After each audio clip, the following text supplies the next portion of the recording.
I thought Merrill Tisch got it closest to being correct by saying that this is a huge problem, that we are all in it together, and that we better solve it. I don't think I didn't correctly parse what you said.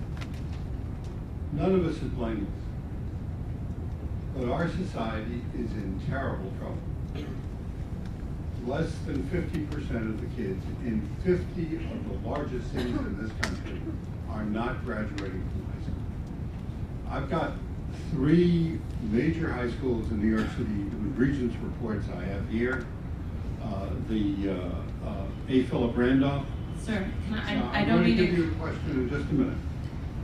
80% of kids doing fine in English. Can you just go, I'm sorry, can you just go to the question? Yes. I would like to say that, all right, the question is, how is the state and the city, the union, and all of us going to involve the major educational institutions, major higher educational institutions in this state in the race to the top? We are one of the largest and most powerful states in higher education in the United States, 15 medical schools, 2 Ivy League institutions, Cornell and Columbia, and we don't seem to be able to even ask those institutions, how might we do better? Thank you. I think your point is very well taken. I have personally been involved with trying to create partnerships with higher education and the high school system. This year, we just opened up our first 9 through 14 school with the CUNY system. But I think there's much more we can do with this, and I think this should be part of our very aggressive Race to the Top application. We should be tying higher ed directly down into the high schools themselves. We now have high schools that do a lot more than just do English AP. They're doing all sorts of technical work and sequences where children are actually leaving high schools with almost associate's degree, and that is lending to them going directly into college. And these are children who do very well, do not need intervention, and are highly successful, but it's in small pockets. So I agree with what you're saying. How, as a state, I think Merrill, Chancellor Tisch, is on board with trying to get these partnerships more in line. And if it's the way to do it is to incentivize this through Race to the Top funding, if that breaks the barrier that has been there for years, because there has been a reluctance to partner, I think then we should use it for that way. But I don't think we stop these partnerships if we're able to develop them when Race to the Top is gone. I think it makes our educational system much stronger when higher ed is partnered down in through the school system. And I look forward to trying to get that moving. There's another lever here. I mean, the federal government provides an awful lot of money to colleges and universities in this country, and I think that this is the kind of thing that New York State should be having a discussion with the Obama administration and say, hey, we're going to give you a great application for Race to the Top, but you got to lean on these. I mean, it's got to be like if the universities don't play ball here, they don't get the money. Yeah. Beautiful. We'll do 2 more so everybody can make it out for the second minute. Yeah, my name is Gail Greenbaum. I have a professional development company, and I spent 21 years teaching in the New York City school system. I love teaching. I was a very successful teacher. And I will tell you as a teacher that it was very oppressive, that the thought of human development did not, except for wonderful charter schools or certain other schools, we think about student development, but we don't think about the adult development. It's really not focused on, and I'm wondering, I mean, and I've been doing very successful professional development that focuses more on that. I think it's the biggest issue in education because teachers need to model what they want from their children.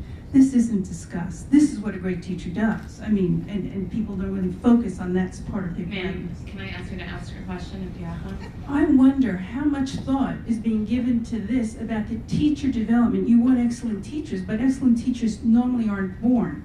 They develop. And what is being done to develop our teachers as human beings so they can be the models we want our children to be?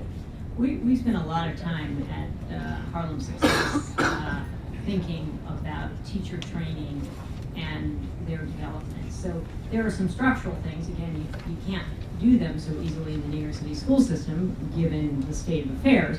But we have 8 days during the year to close the schools. We just had one last Tuesday where we spent 8-9 hours training teachers in particular literacy techniques and math techniques.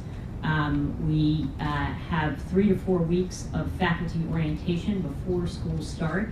I mean, how New York City teachers are supposed to be well prepared when they come in a day or two before the kids come, it's no wonder teaching doesn't really get underway till sort of October.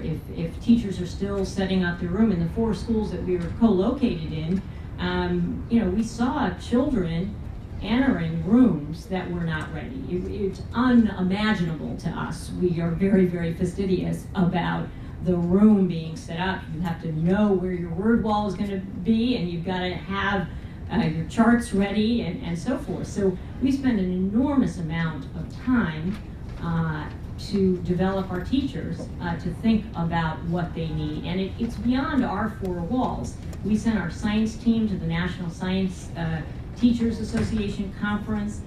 We take advantage of the great work that the Uncommon Schools does in terms of behavior management techniques. We see our teachers as learners. They are fundamentally learners, and they have to constantly up their game. And that requires resources, but it also requires the freedom to use resources in a super, super effective way. Which goes to my point. They are able to really improve and show excellence because they are able to do these things. If you don't think that the principal in the building next door to you wants to have teachers in place 2 weeks before the kids come in, wants to close their doors for 8 days to do professional development, to be trained in literacy and numeracy, if you don't think that great principals across this city are not frustrated by their inability to do these things, then you should come visit schools with me. Yeah, 'Cause I'm hear not it wondering. every It's day. that management and labor agreed this year to shorten the amount of time. It was part of the agreement to shorten the amount of time that where teachers had to come in. Principals were very frustrated, and good teachers just came in early, right? They just came in a week early to set up shop and get ready. It's really unfortunate. I agree. It serves absolutely no one's purposes. But, it was a mayoral election year and things happened, and so we got a terrible reduction that ended up hurting children. I visited 28 schools in the 2 weeks leading up to school, and every single one of them had a large majority of the teachers inside of it. And the whole idea of teacher development is a big issue that has to be addressed. We've trained thousands of teachers every summer who are just trying to find some way to move forward. And we have to look at this. Because every summer we turn people away because we don't have the seats, and it's from all ages inside of the teaching spectrum who are just coming to try to get also any sort of training they can get their hands on. So we have to look at this as a profession because the teachers themselves are saying, we need this. We want development. We want to move forward. We get that you don't stop. You don't teach your lesson the same way, but at the same time, the technology's changing. I need training. I need to understand that. That's the part of the profession that has lagged. And it's a part of the profession that we're very frustrated with. And we are trying to address it and have real conversations about it. We'll do one last question. I'm not gonna be able to enjoy the game. That's it. That's it. I'm so frustrated. Chancellor Tisch, could you say more about teacher certification? For instance, how do you get more science teachers who may be in their 40s, want to switch careers or burned out? How do you get them involved more, and then without having to go to ed school? And then secondly, Mr. Mulgrew, you mentioned parent involvement in the class, more parent involvement with schools. Should parents have any involvement or say in the contract negotiations? Should there be a seat at the table for them? This gives me the chance to go back and correct Joe. Do you mind if I correct you for a second, Joe? Please do. You made an offhanded comment a couple of minutes ago about New York not doing well because we hired, I forget how you described David. It wouldn't